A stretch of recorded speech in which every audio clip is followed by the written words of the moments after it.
Member City of Adelaide Council meeting on Tuesday the 11th of October 2022. The Lord Mayor is in the chair. This council meeting will be streamed live and recorded for publishing to the internet. Please note that an audio and visual recording is being taken of this meeting. This means that your presence at and any contribution you make to the meeting may be collected, used, disclosed or published publicly by the council, including transferring outside Australia. Acknowledgement of country. Council acknowledges that we're meeting on traditional country of the Kaurna people of the Adelaide Plains and pays respects to elders past and present. We recognise and respect their cultural heritage, beliefs and relationship with the land and acknowledge that they are of continuing importance to the Kaurna people living today. We also extend that respect to other Aboriginal language groups and other First Nations who are with us today. Acknowledgement of Colonel William Light. Council acknowledges the vision of Colonel William Light in determining the site for Adelaide and the design of the city with its 6 squares and surrounding belt of continuous parklands, which is recognised on the National Heritage List as one of the greatest examples of Australia's planning heritage. Almighty God, we ask your blessing upon the works of the City of Adelaide. Direct and prosper its deliberations to the advancement of your glory and the true welfare of the people of this city. Amen. Will all present stand in silence in memory of those who gave their lives in defence of their country at sea, on land and in the air?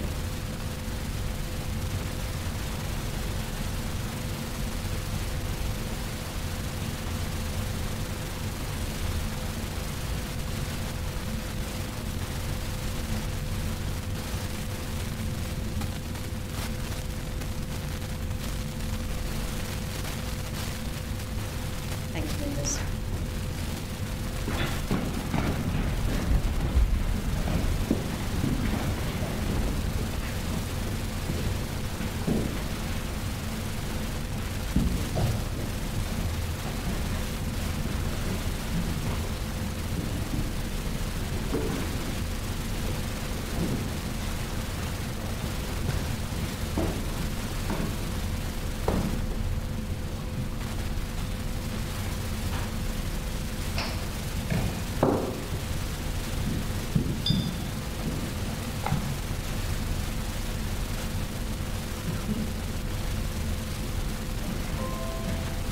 Members, we have an apology from Councillor Kerr this evening. Item 6 on the agenda is confirmation of the minutes. So the minutes held of the council meeting of the 13th of September to be taken as read and confirmed as an accurate record of proceedings, and I look for a mover. Thank you, Councillor Knoll, and a seconder. Thank you, Deputy Lord Mayor. Members, any comments? If not, back to the move to sum up. Members to the vote, those in favour, those against, thank you, that is carried. We have one deputation this evening, which is from Mrs Shazo Ravaji in support of the South Australian Iranian community. Ms Ravaji, if you'd like to come forward, you have 5 minutes. We'll ring the bell at about 4 minutes so you know you have to sum up. Thank you.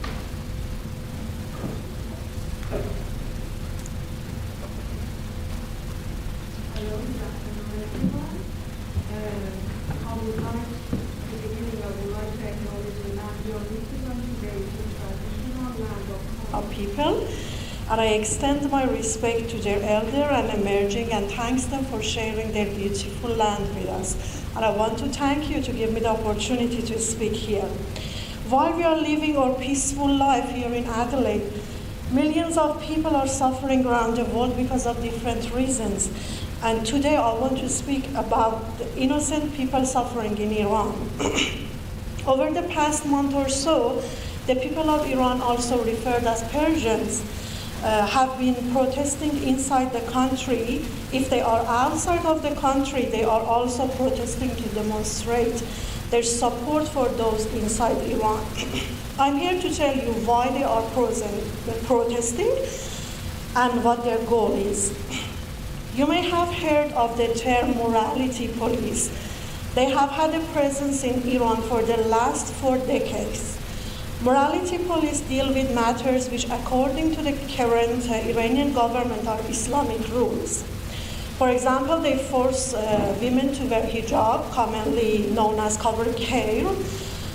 But this morality police is there not only to enforce women to wear hijab, but to comply with the government's hijab standards.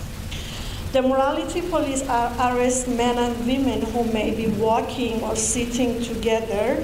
Maybe you want to know why. Because according to them, any communication before marriage is forbidden. So if you are a girl, you are only allowed to be seen with your father or brother, otherwise you will get arrested. As you can imagine, it is much worse if a group of young girls and boys are caught simply walking or sitting together. The duties of the morality police does not just take place on the street and public areas. This brutal force can also dictate what happens in your own home. If you have a private gathering, drinking alcohol, listening to music, or simply men and women sitting in a room, you and your guests will get arrested, sent to prison, sentenced to whiplashes. Imagine living in such an environment for over 4 decades. It's disaster generation after generation. Now add poverty, unemployment, inflation, unstable economy, which are all caused by corruption. Unfortunately, this is the Islamic Republic of Iran today. What I have described is a small picture of the hell that Iranian people are living in despite the natural wealth and resources in their beloved country. This is not the first time protests have occurred in Iran. The people have demonstrated against the current government since the revolution 1979. The people of Iran realize that Islamic Republic regime are not faithful to promises they made before revolution. The current protests are due to tragic death of a 22-year-old woman named Mahsa Amini. You all heard of that. I don't want to speak a lot. We, outside of Iran, show our solidarity and support people by gathering and marching all around the world and try to be their voice. We expect from governments all around the world to hear us and stand with us against the human rights violations. Here in Australia, Australian Iranian citizens expect the federal government to not recognize the current government of Iran, minimize diplomatic relations, recall the Australian ambassador in Iran, expel the Iranian ambassador in Australia. We realize that this is not within your realm, but we ask that you advocate us and our community. Thank you very much. Thank you, Susan.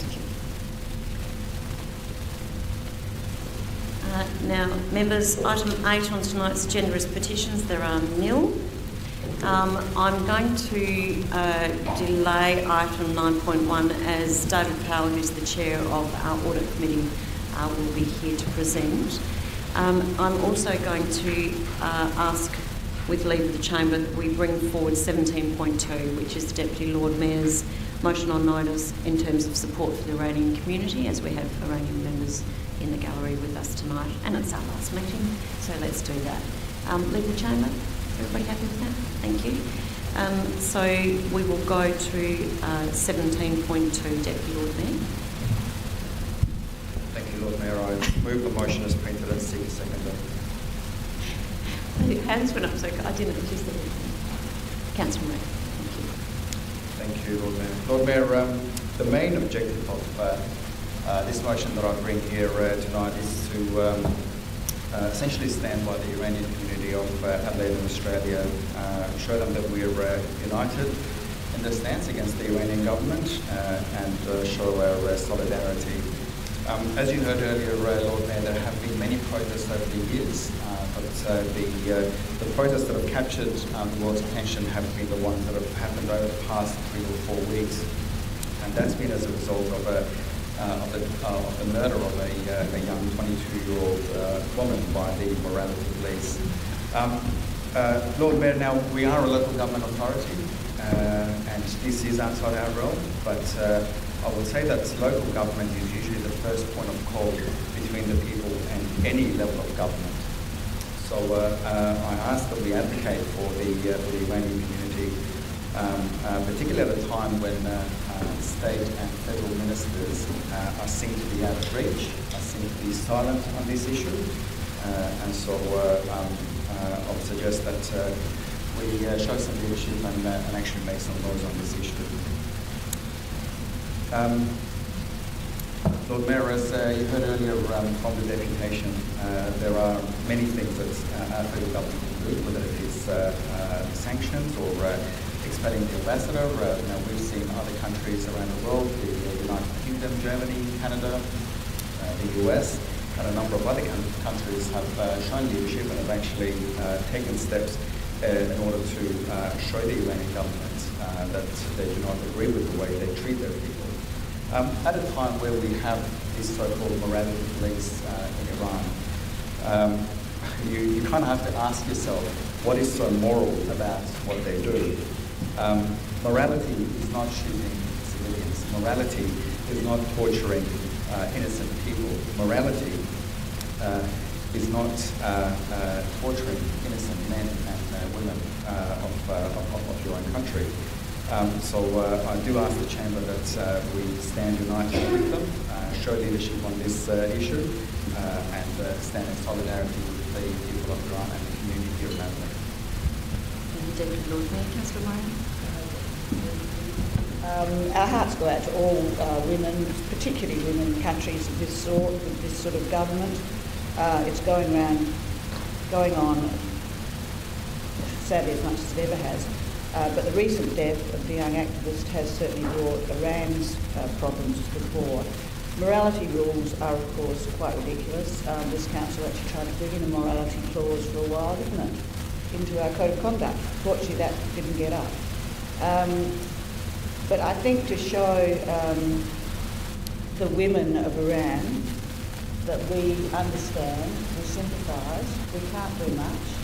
And I don't think it's fair to say the federal and state government haven't done anything. I'm sure they will, and I'm sure their contribution will be much more meaningful. But the point of this motion is to show that this council does care, we do understand, and our hearts go out to you. Councillor Snow. Thank you. I wholeheartedly support this motion, and I thank Deputy Lord Mayor for bringing it to the Chamber. I'll be very brief as well. What is going on in Iran right now is absolutely heartbreaking. Symbolism is important, and any message that we send as part of a global community is important as well. All I will say is the world is watching, and Adelaide is watching. Members, any other speakers? If not, I'll go back to the Deputy Lord Mayor to sum up. Members to the vote, those in favour, those against. Thank you, that is carried.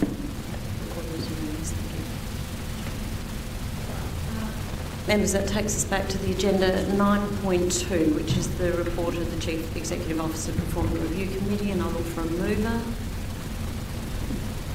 Thank you, Deputy Lord Mayor, and I'll look for a seconder. Thank you, Councillor Knoll. Deputy Lord Mayor, did you wish to speak to it? Councillor Knoll, did you wish to speak to it? Members? Not back to Deputy Lord Mayor to sum up. Members to the vote, those in favour, those against.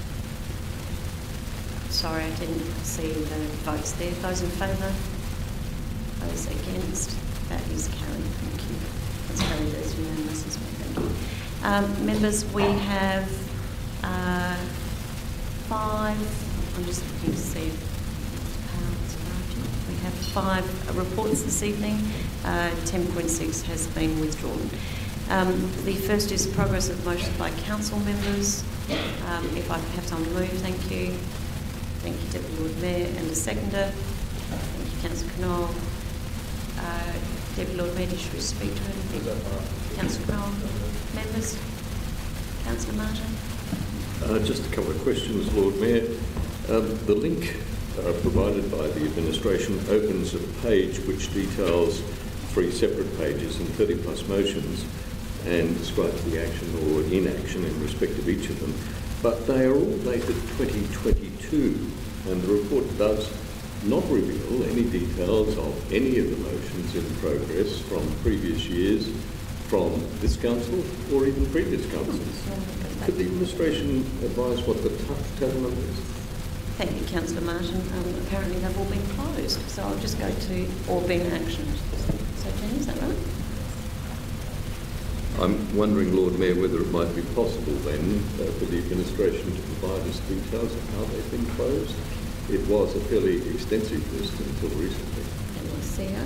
Thank you through the presiding member. The executive has made a concerted effort this calendar year to make sure that any outstanding motions were actioned, and a lot of work's gone into doing that, but I'm happy to provide further detail after the meeting. Thank you. Members, any other speakers? If not, go back to Deputy Lord Mayor to sum up. Members to the vote, those in favour? Those against? Thank you, that is carried.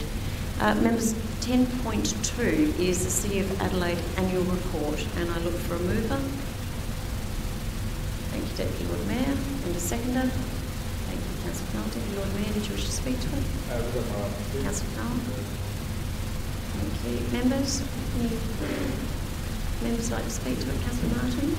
Yes, look, just briefly, Lord Mayor, I did want to mention the pages in particular, 79 to 111, which shows that this council has been suppressing information through confidentiality orders going way back to 2010. And there are literally hundreds of these orders, more than 60 in the year under review that is ending in June 30th, which is sort of one secret a month, or a week rather. In fact, it's more than that.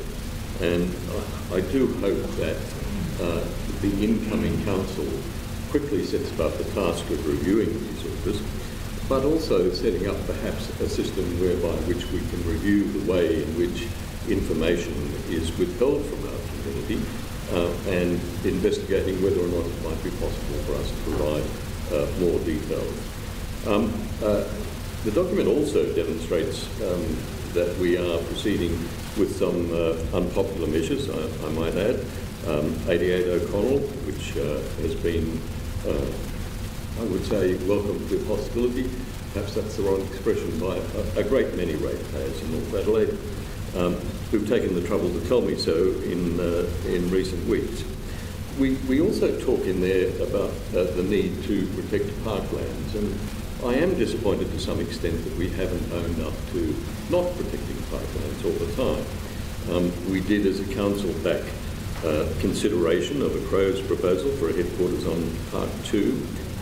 We backed the Marshall Government's commercial car park on Park 27 next to the Women's and Children's, and we also backed, as a council, the Marshall Government's stadium on Park 27. We've also supported the loss of parklands at Botanic High in Frome Park. So these are matters that I think rightfully should have been pointed out. We should have owned up. And might I also express a personal regret that we've glossed over a couple of things, one of which is First Nations employment. It has fallen in the City of Adelaide. Previously we were up around 1%, it's now at 0.85%. And I noticed that we've revised First Nations total population numbers from what was 2.5% down to 2%. But nevertheless, our own employment is probably lacking and needs prompt attention. And that too is a pointer for any incoming council. And again, it is disappointing. At page 69, we mentioned there was a review of electoral boundaries in 2021 and that the Commissioner determined the outcome. Missing, however, is that the Commissioner rejected an attempt by this council to, as one resident group put it, gerrymander the boundaries. And indeed the Commissioner intervened to say, no, you're not doing that. So there are many issues within this report that I think should have been addressed. I'm disappointed that they weren't. Members, anybody else like to speak to the report? If not, I'll go back to Deputy Lord Mayor to sum up. Members to the vote, those in favour, those against, that is carried. We have then at 10.3 the election of the LGA president. First, if I could actually, for a procedural, have a mover and a seconder for procedural in terms of group done. Thank you, Deputy Lord Mayor, and a seconder. Thank you, Councillor Canal. If we can.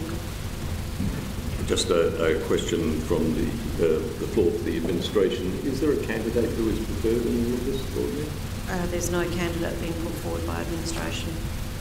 And is there any recommended by you? Well, I'll just do the procedural first and then I'll go to the candidates if I may. Okay, but I understand we can't speak when it comes to the issue of candidates only during this formal motion here. Well, we have to nominate the candidate.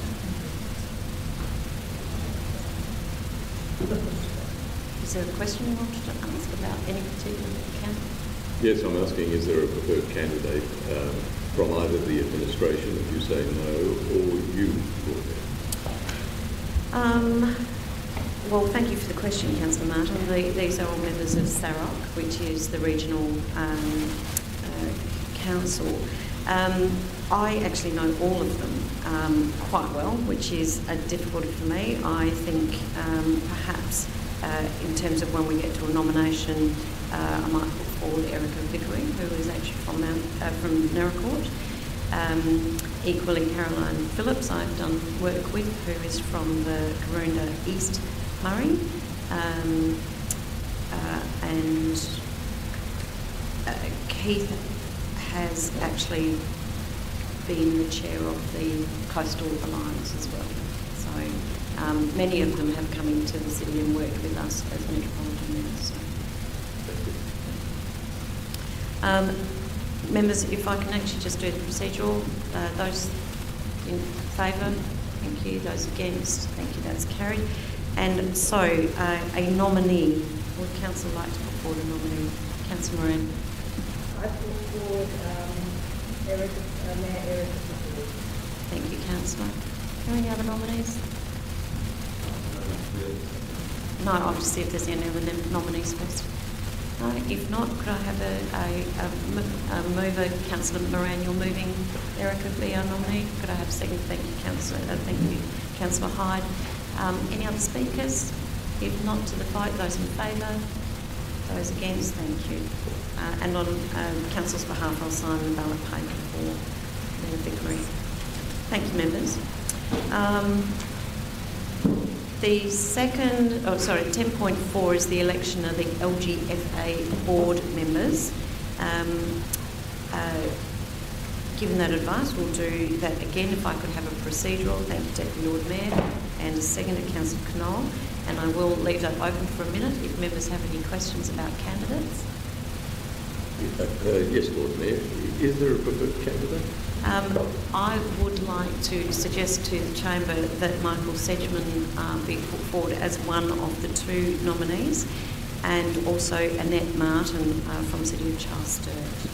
The two that I would suggest to the Chamber, but I'm very open to other nominees from the Chamber. Councillor Moran? We've done the we're in the middle of procedural, we're just asking questions at the moment. If there's no other questions, we'll go to the vote. Those in favour of this procedural? Those against? Thank you, that's carried. And now I'll look to the floor for nominations. Councillor Moran? I nominate Annette Martin. Yes, thank you. And we need up to two. So, Deputy Lord Mayor? Thank you. Are there any other nominations? So we have Annette Martin and Michael Sedgman. We can put up to two forward. Yeah, up to two. So we can put two forward in terms of nominees. I'll take them separately if you like. Yeah, I can take them separately.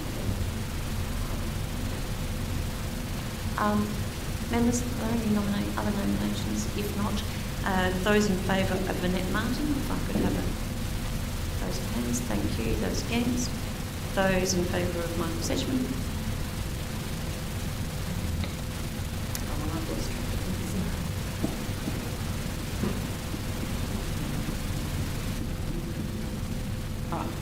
Sorry, members. I'm just going to go back a bit. Annette Martin from Councilman. Could I have a seconder for Annette Martin? Thank you, Deputy Lord Mayor. Councillor Michael Sedgman, not Councillor, Michael Sedgman from the Deputy Lord Mayor. Could I have a seconder? Thank you, Councillor Martin. Members, we will now go to the vote on Annette Martin. Those in favour? Those against? Thank you, that's carried. And to Michael Sedgman, those in favour? Those against? Thank you, that is carried. Members, we then go to item 10.5, which is the end of term report, and I will look for a mover. Thank you, Councillor Knoll. I'll look for a seconder. Members? Thank you, Councillor Hyde. Councillor Knoll, did you wish to speak? Councillor Hyde, did you wish to speak? Members, to the floor. Would anybody like to speak to the end of term report? If not, I'll go back to move to sum up. Members to the vote. Those in favour? Those against? Thank you. That is carried.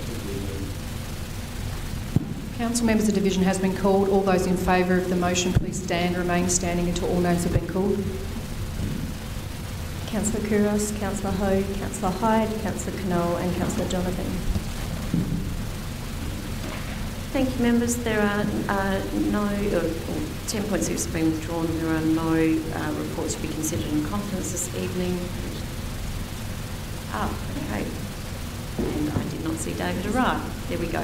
So we will go back to 9.1. Thank you, David, for joining us this evening. David Powell, as members would know, is the chair of our audit committee. I'll ask you to come forward, David, to present prior to us looking at 9.1 on the agenda.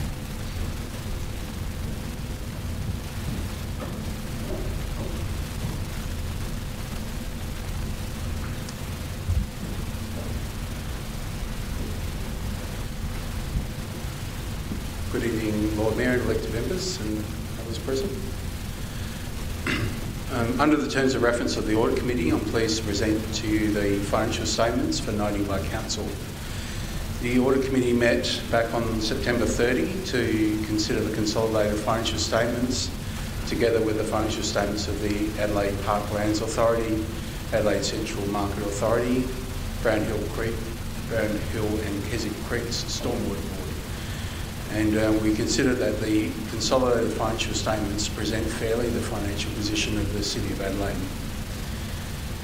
The consolidated financial statements for the year ended 30th of June have been prepared in accordance with the Local Government Act and the Financial Management Regulations and applicable Australian accounting standards. The Audit and Risk Committee would like to recognise the work of the Manager of Finance and the Finance team in their efforts in preparing the financial statements. The external auditors, BDO, have completed their audits and provide unqualified opinions on both the financial statements and the control environment. We also met as an Audit and Risk Committee with the external auditors in camera. The consolidated financial statements present an overall surplus result of $977,000 compared with a $6.9 million deficit in the prior year. Despite the impacts of COVID and also benefiting from the enabled and continued support of our community through Reignite. And I do note that this is in fact the first surplus we've had for 9 years, so should be acknowledging that as well. During the year, Council was able to provide strong support to the community through programs to reignite our city while delivering on our commitment to robust financial management, transparent decision making and effective service delivery. Some of the highlights of the financial statements include income increasing by $8.3 million over the previous year, the operating expenditure remaining stable, just a 0.2% increase, Council generating $62 million from its operating activities during the year compared to $52 million in the prior year. Investing $29 million on the upgrade, renewal and acquisition of assets compared to $31 million in the prior year. Total assets increased by $55 million, including some revaluation. an increase in the infrastructure, property, plant and equipment of $15 million, and also noting that total liabilities have decreased by $32 million, primarily due to a reduction of borrowings from $34.7 million to $8 million, primarily due to retiming of spending and improved operational result. So I'd like to recommend to Council that you note the financial statements as presented, and I want to thank you for the opportunity to serve you in this way. Thanks, Lord Mayor. Thank you very much, Mr. Members will go back to 9.1 on tonight's agenda, which is the Audit and Risk Committee report, and I will look for a mover. Thank you, Councillor Hyde. Seconded, Councillor Couros. Councillor Hyde, did you wish to speak? Councillor Couros? Members? Councillor Martin? Lord Mayor, just confirming my usual approach, I will not be voting to support this document for a variety of reasons, which I'm happy always to detail, but which I won't unless invited to do so. Are there any other speakers for or against the report? If not, I'll go back to Councillor Hyde to sum up. Members to the vote, those in favour? Those against? Thank you, that is carried. Council members, the division has been called on the motion. All those in favour, please stand and remain standing until all names have been called. Councillor Couros, Councillor Ho, Councillor Hyde, Councillor Knoll, Councillor Donovan and Deputy Lord Mayor. Thank you. Thank you, Mr Powell, for joining us this evening. Members, that takes us to item 13 on the report, which is my Lord Mayor's presiding member report for October. So we have, in the last 30 seconds, adopted the 2022 financial results, which includes, of course, the 977,000 operating surplus, turning a deficit into a surplus for the first time in 9 years, while also freezing rate in the dollar for the 9th consecutive year. It is a significant achievement of this council, given the impacts of COVID-19 and the more than $20 million in support that council has provided to our businesses and community, including our extensive efforts to attract people back to the city. I would like to thank our CEO, Claire Mockler, and the administration for their diligence in bringing the budget back to black, while also achieving more than $24 million in savings. This work has been done while delivering a capital program of more than $45.2 million, which is up from $32.3 million from the previous financial year. And also we have an allocation of $20 million in the Council's Future Fund, which is for strategic investment into new revenue generating assets and opportunities to grow our city in the future. Also on tonight's agenda was the Council's end of term report. I think it's quite remarkable as how much we have been able to achieve for our community over the last 4 years. Unlike previous councils, we've had a global pandemic to contend with, and in addition to the rapid and ongoing support for our businesses, Council kept our community safe and connected during the 2020 and 2021 shutdowns, and of course the devastating Omicron wave earlier this year. We increased the cleansing of public spaces, automated our pedestrian crossings, facilitated access to vaccinations and testing, as well as assisting vulnerable residents with access to groceries and medication, and also help them stay connected to family and friends. Despite the unprecedented circumstances we found ourselves in, we continue to shape the future of our city with once-in-a-generation projects like 88 O'Connell and Market Square getting underway. We also continue to be a city of firsts, leading the way with the first Ghana cultural band in the Adelaide parklands in more than 200 years, being the first council in South Australia also to become accredited carbon neutral, and of course having a power purchase agreement in place, which means that we're not only saving money and creating jobs, we're saving more than 11,000 tonnes of emissions.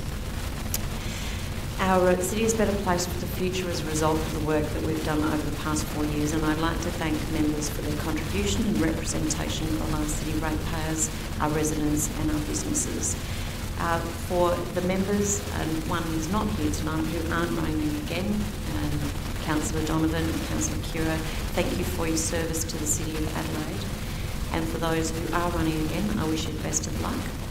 And I would then ask for someone to move for the acceptance. Thank you, Deputy Lord Mayor, and the seconder. Thank you, Councillor Knoll. Members, to vote those in favour.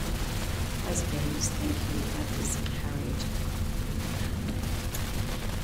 Members, that takes us to 14.1, which is reports from council members. I do look for a mover. Thank you, Councillor Knoll. Seconded, Deputy Lord Mayor. Members? If not, sum up. Goes to the vote. Those in favour? Those against? Thank you. That is carried.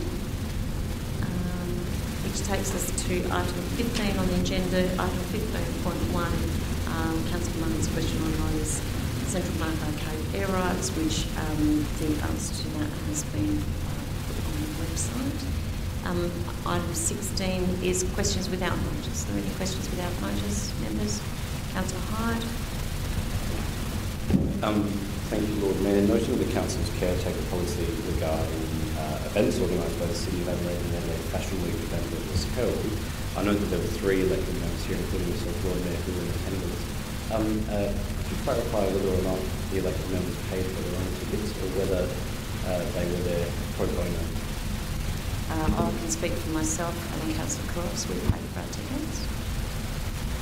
I'm not sure who. Thank you, Councillor Martin. Yes, Lord Mayor, as you know, I attended the Adelaide fashion event on Saturday night. I was there as a guest of my partner who works for the media, and I did not pay. I was an invited guest. Councillor Martin.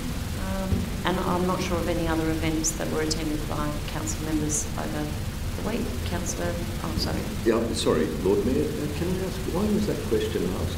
I'm not sure. Councillor Martin, I didn't ask that question. Same here. I have a follow-up question.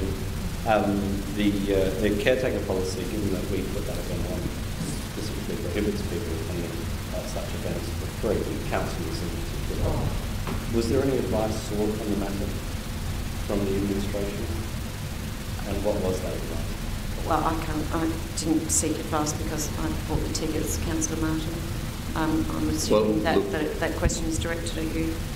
No. The question is not directed at Councillor Martin. It's directed at me. I am not aware. The council CEO, is ending with the same smears from the same characters. Councillor Martin, please. Shame on you. The question is... The caretaker policy CEO. is clear. CEO cannot attend events. Members, No, would you I please now stop? would like to make a personal We observation on there. It was a council-funded event.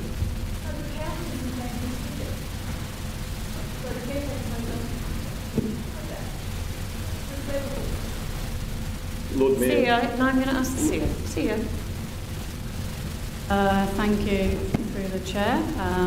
My understanding is if you attend as a guest, that isn't in breach of caretaker guidelines. No advice from me was sought, but I can't confirm that in terms of any other government's advice that was sought during that time. Thank you. Members, are there any other questions without notice? Lord Mayor, can I ask, would it be all right for me to go to a musical this Friday to which I've been invited as a guest of somebody else, not the council? I just want to forestall any questions from the smearing member on my left. Thank you through the presiding member. My advice to all members is always check with governance, so please do email me and I will get that advice for you promptly to make sure that everyone is consistently getting the same advice.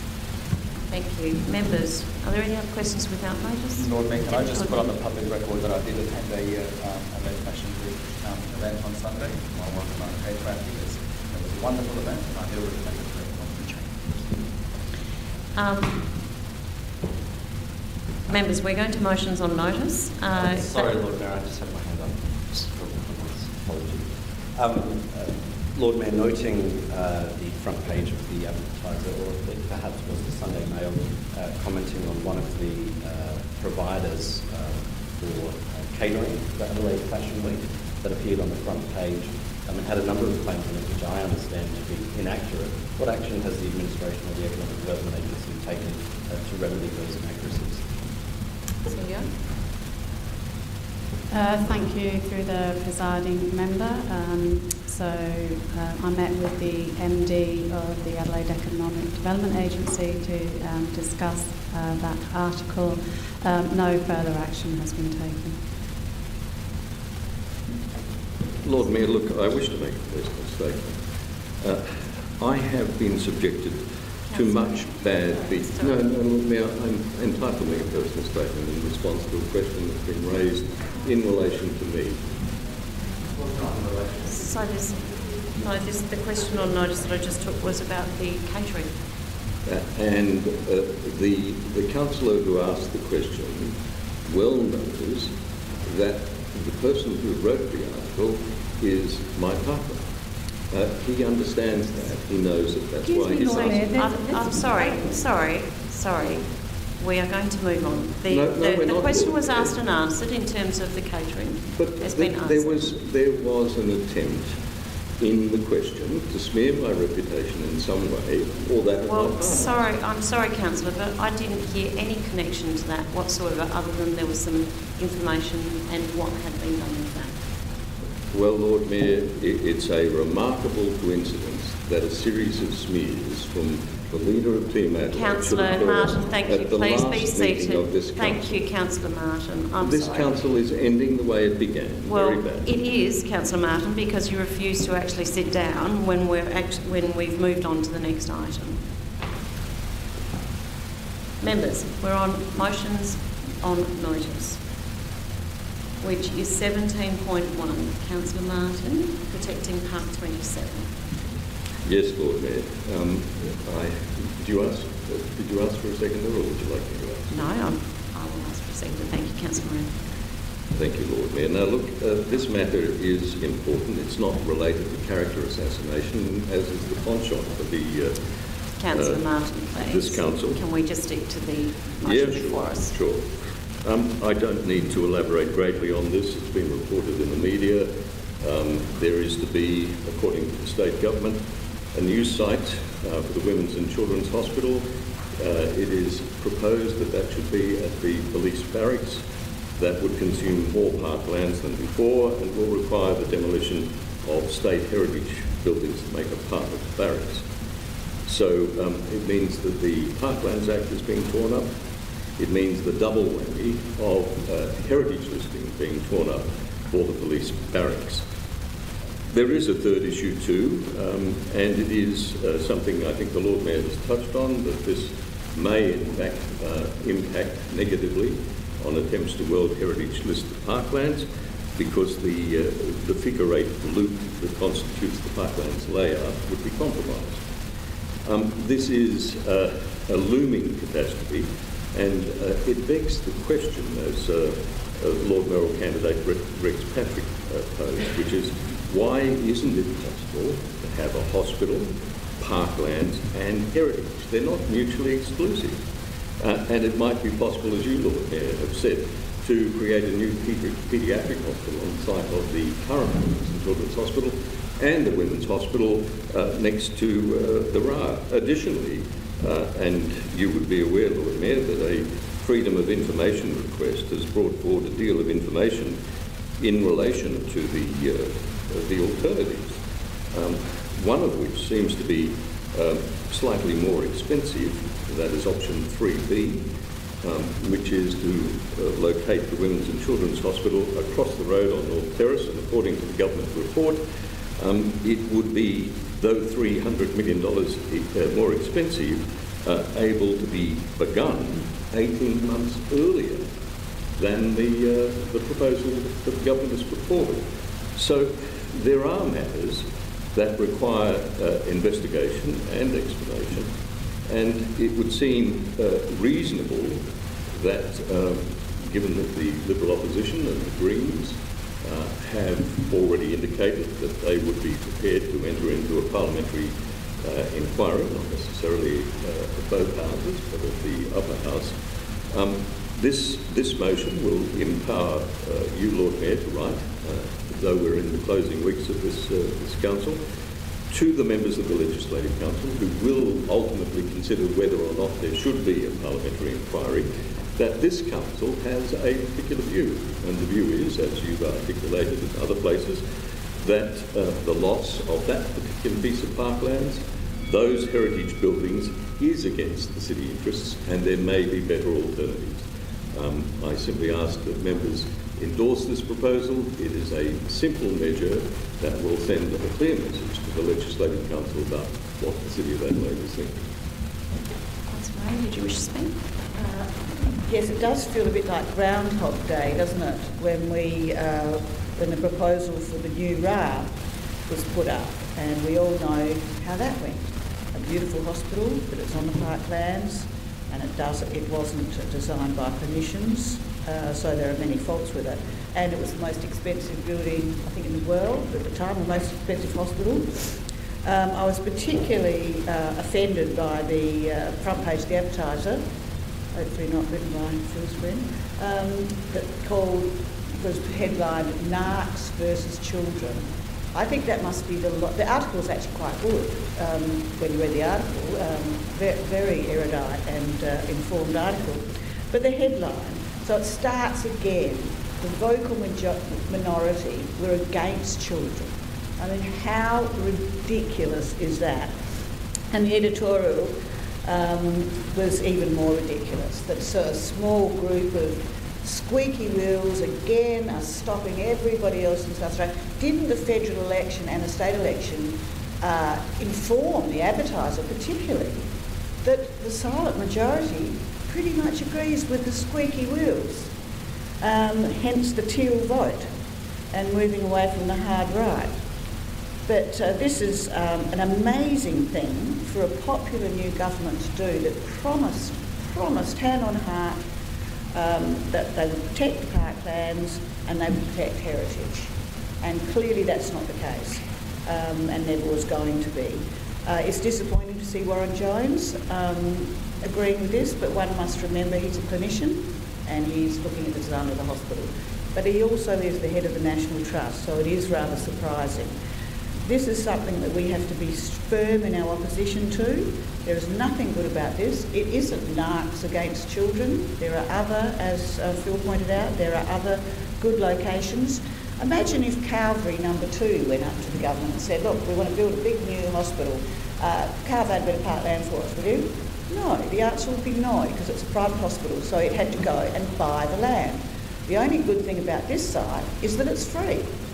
So once again, I mean, how long have we had to stand in this chamber arguing the same argument and then having the print media put ridiculous things out as their headlines, narcs versus children. I've never been so shocked by the level of journalism, or the level of the sub-editor that writes the headlines. As I said, the article was extremely good. Thank you. Thank you. Members? Councillor Hyde? Thank you, Lord Mayor. I think we're all in agreement on this. There was just something I wanted to add to it. We'd probably make the paragraph part 1 just add a part 2 in furthermore.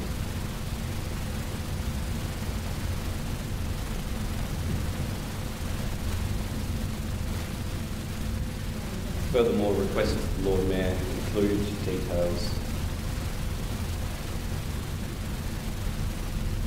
relating to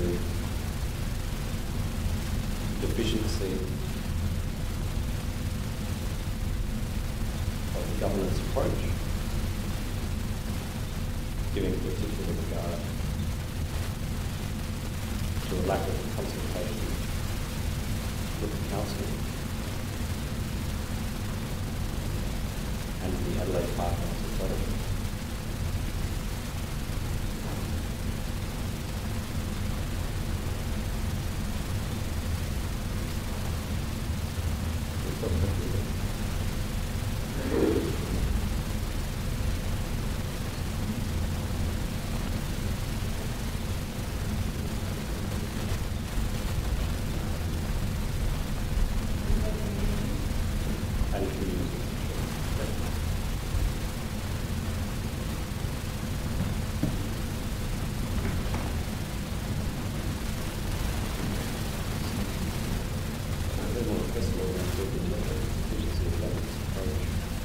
And then just after that full stop,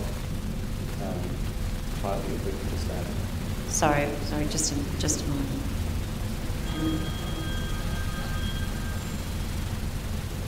Sorry, Councillor High, we got that? Yeah, just after the full stop, just adding the Lord Mayor may wish to make a comparison with the previous government's approach and subsequent design changes.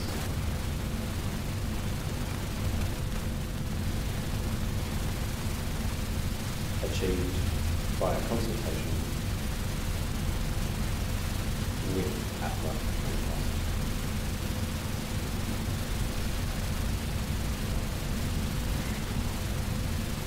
Thank you. That's happy to be incorporated, and that's fine. Councillor Martin, looking to you. Just a clarification. In terms of the previous government's approach and subsequent design changes achieved by a consultation with the Parklands Authority and Council, is it proposed that that's referring to the Council's agreement, the commercial car park to be located next to the... I think that is talking about the consultation process that they came in and presented to us, had discussions with us. Yes, but is that... Well, that's how I read that. So yes, I understand, but it refers specifically to the subsequent design changes. Am I being asked to accept this variation that includes the agreement, though it was to reduce the footprint of the commercial car park on the parklands? Is that what it's referring to? So I will just check with Councillor Hyde. We could actually take the design changes or just the previous government's approach and consultation. Yeah? So perhaps if we take from that down. Yep. How's that?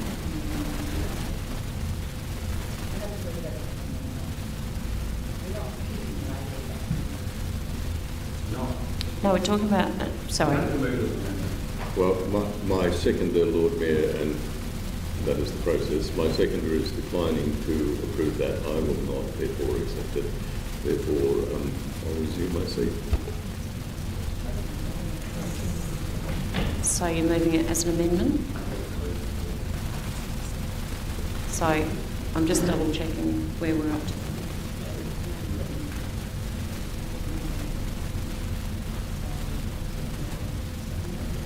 So it's now an amendment, and I'll look for a seconder. Thank you, Councillor Knoll. Councillor Hyde, did you wish to speak to that?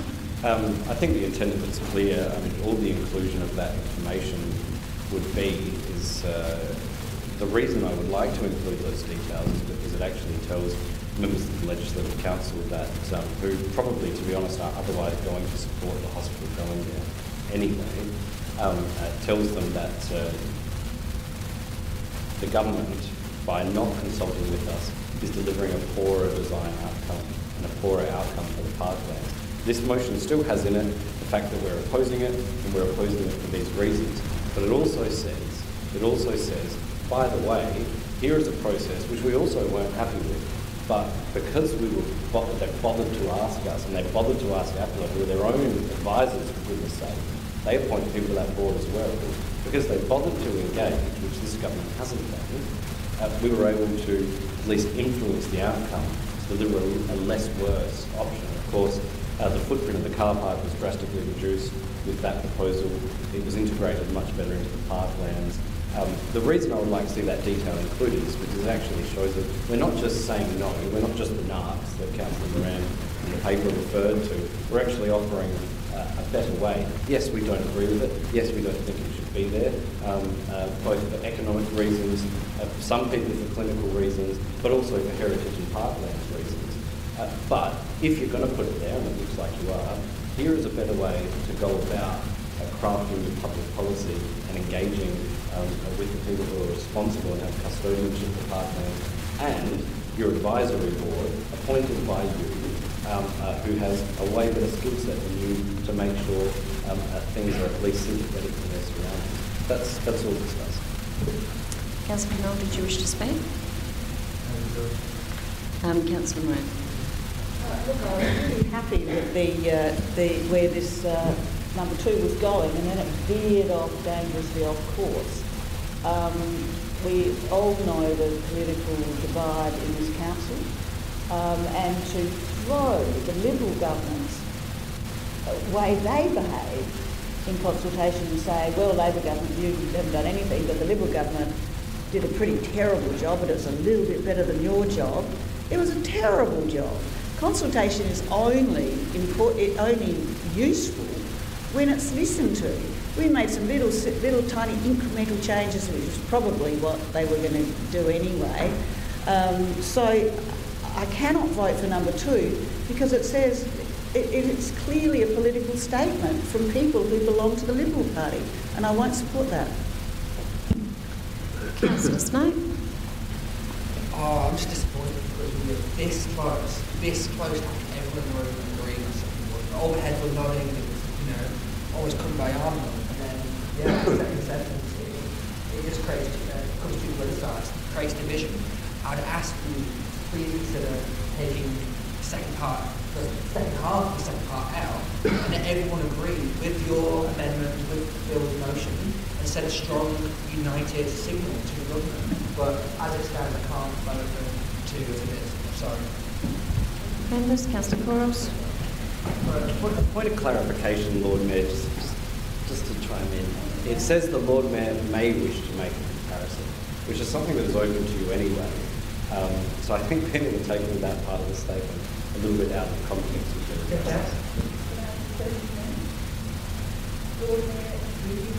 Well, I'm sorry, I might wait till I finish with the debate. Councillor Couros?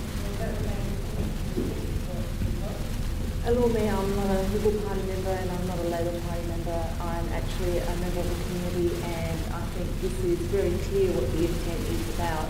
And it's about having a discussion with the state government, giving them comparisons and how it was done before. Having these discussions allows us to have a seat at the table, which we have been talking about this council. We've had motions moved to have a seat at the table for the aquatic centre. We had motions moved to have a seat at the table regarding the basketball stadium. And that's basically what we're asking. We're asking them to have a consultation process, to be able to have for us to have a seat at the table. This is not about Liberal, this is not about Labor, this is not about anything bar doing the right thing. If you do not want to do the right thing, that's fair enough. But this is just asking the direction for the Lord Mayor to be able to have that discussion, to detail what was done in the past, to come to some sort of open discussion in regards to this matter. Because clearly, we need to have these discussions with the and with the community and with everyone in regards to getting a good outcome. Members? Councillor Crone, then Councillor, and then Councillor Martin with the question in relation. Oh, no, you know what? I wrote down Martin instead of Crone. I will change them. No. Councillor? Okay. No. I do support it. The reason being is that we can't just continuously just say no, no, no. We also have to start to provide alternatives. And if we start talking with people and being part of the consultation process, all right, governments will do what they do, but at least if we have, to a level, our points considered, and we are talking about our constituency here and trying to protect them, but if we keep excluding ourselves by just standing saying no, that we don't want to discuss with you, that's not good enough, we exclude ourselves from the decision-making process in total, which means we don't get to influence it at all. And I think it is a little bit of respect of the council as well in its position as the custodian of the parklands, that we get at least involved so that we can start to put at least mitigate whatever the issues are, and at least get something as a means by which we get a compromise of some description, at least at the very minimum, even though they can do what they like in the bigger picture. So I think putting a little bit further, saying that we do want to have consultation and we do want to be involved, and at least have an opportunity to put a position that our community prefers, and at least influence an outcome is still a better position to have. Thank you. Councillor Martin? Yeah, look, thank you, Lord Mayor. I've heard the argument from Councillor Hyde and Councillor Couros and Councillor Knoll, and it seems to be that we can't keep saying no, no, no. We need to have a seat at the table. Well, we had a seat at the table. We had a seat at the table when the Crows talked to us about turning Part 2 into their administrative headquarters. We did much of it the secret Lord Mayor, but we had a seat at the table and we talked at length. And had it not been for the Crows withdrawing that proposal, Lord knows what would have happened. We had a seat at the table also when the state government talked to us about the new Women's and Children's Hospital and a car park which was to be located on land that trespassed onto the Olive Grove and onto Cape Cox Park. And I remember Councillor Couros telling us how proud she was that by having a seat at the table, we'd reduced the footprint of the car park on the parklands, the commercial car park, significantly. That's what a seat at the table did for us there. We had a seat at the table also on other occasions. We had one in regard to the stadium that the Liberal government was proposing at Park 27. Well, in fact, we said to them, go for it. Now, well, we didn't, Lord Mayor. I put a motion forward. Most of the council voted in favour of that proposal. They reversed the motion that I brought to council, that Councillor Couros supported, and I can see her interjecting, and that Councillor Couros voted against. But I'm saying the majority of council. This council is a majority, not the council seen through the eyes of Councillor Couros. The majority said to the state government, we want a seat at the table. And then, as a consequence, we lost parklands, and we faced the threat of losing more parklands. Now, there is nothing wrong with saying no. This was the opportunity for this council to demonstrate that it has the interests of the parklands at heart, as it's required to by the Parklands Act 2005. Instead, we have what is a very political statement that in the end will erode our position on the parklands. It says, putting to one side this issue of the Women's and Children's Hospitals and the police barracks, you know, when we talked to the last government, we came to a deal on a commercial car park on the parklands, and that would be a pretty good thing to happen again. It's not. It is the worst possible outcome. This council should be saying no, but it can't say no on the parklands. Whenever it's asked to, it says yes, yes, yes. That is the problem with this council. And I find it extraordinary that it is the last meeting, the last item of this council that says yes to taking parklands from the people of South Australia. We should be saying a flat-out no in the manner I proposed, not in this flawed proposal from the King of Smear. Oh, more name calling, Councillor Martin. You got that one in just on the bell. Members, we actually had no net loss of parklands last term, this term of council. It's the first time in years that we haven't had any loss. It is true. It's been assessed. It was one of the assessments that we asked for through Caterpillar. The Parklands Authority was very keen to have a look at that. And we, this motion, which as everybody is in agreement that we need to actually write to ensure that the Legislative Council can actually look at that development site. The way that I read it was not the way that you've read it.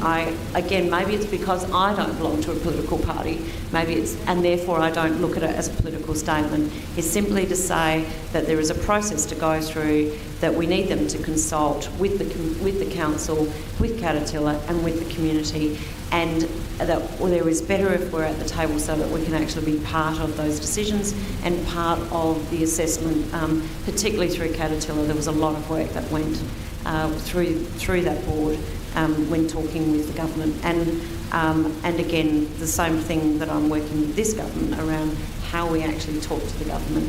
I have also been very vocal in talking about the Parklands Act, the Heritage Act, the National Heritage Listing, which is in danger, and that was part of the Riverbank Code Amendment when the National Heritage Council talked about how it would impact, because it would no longer be a continuous belt of parklands. So I'm very happy to fulfil the request of council. If there is no other speakers, I will go back to the mover to summarise. You just reminded me, Lord Mayor, this is just a question to you. Do you feel this motion gives you adequate scope to talk about the World Heritage bid in that correspondence as well? Yes, I'd be able to talk about the World Heritage bid as well as the National Heritage listing that we currently have and the danger to that.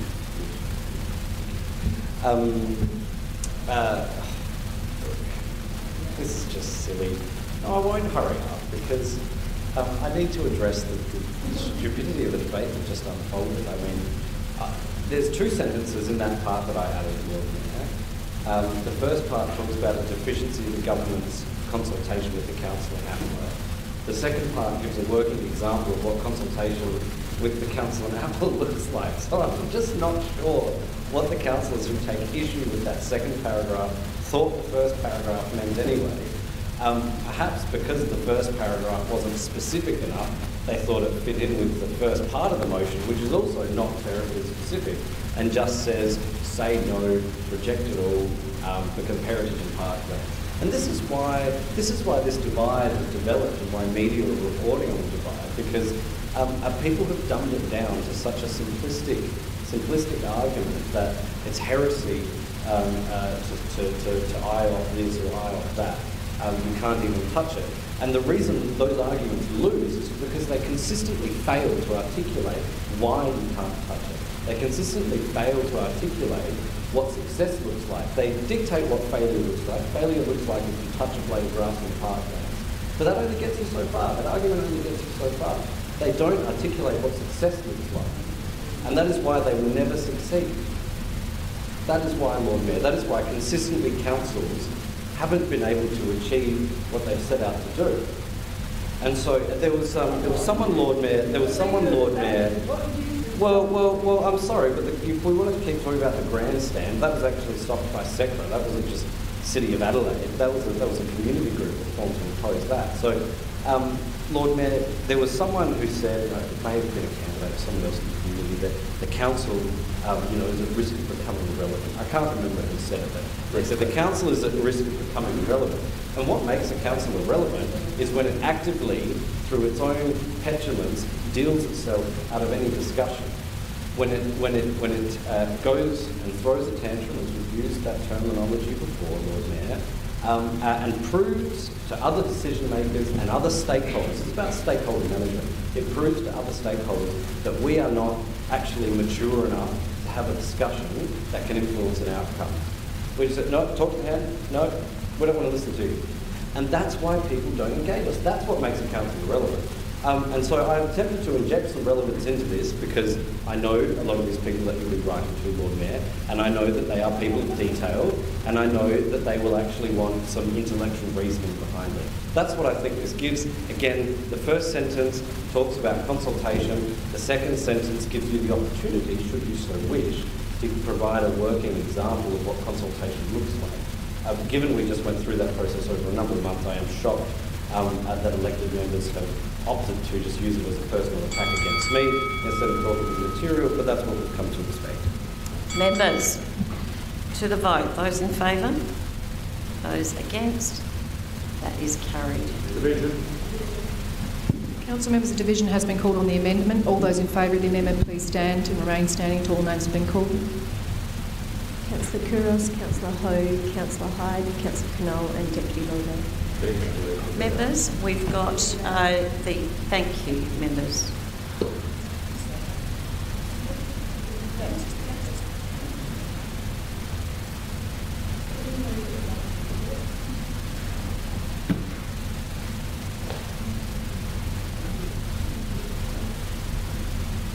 Okay.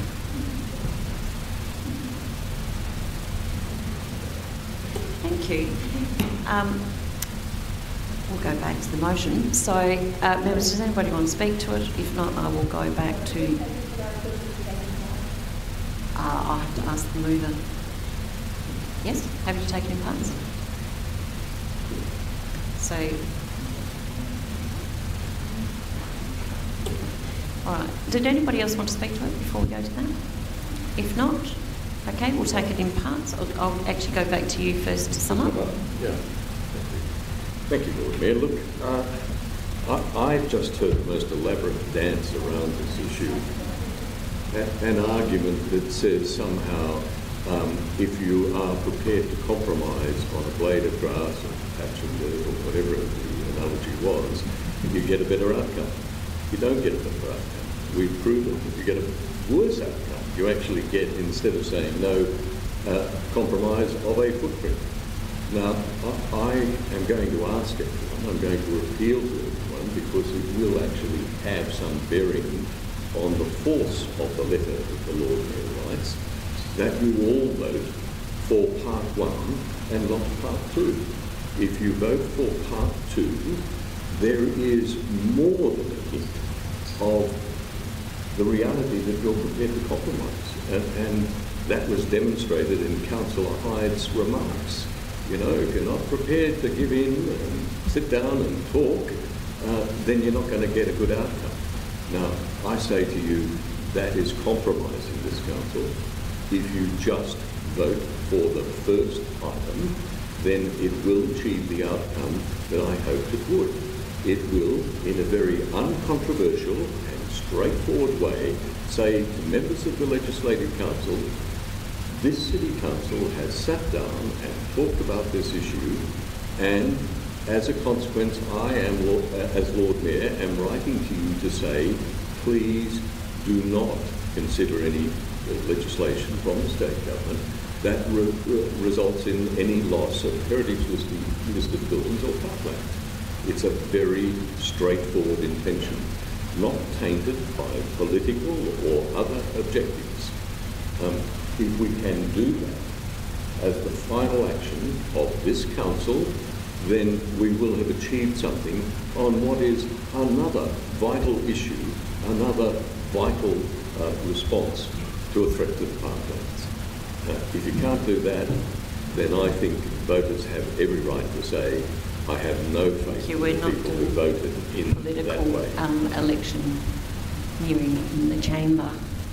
Right, let us go to the vote. Those in favour of Part 1? Those against? Thank you, that's carried. Unanimously? It is carried unanimously. Those in favour of Part 2? Thank you, that is carried. We do. Members, that takes us to item 18, which is motions without notice. There being none, I close the meeting. Thank you very much. Meeting.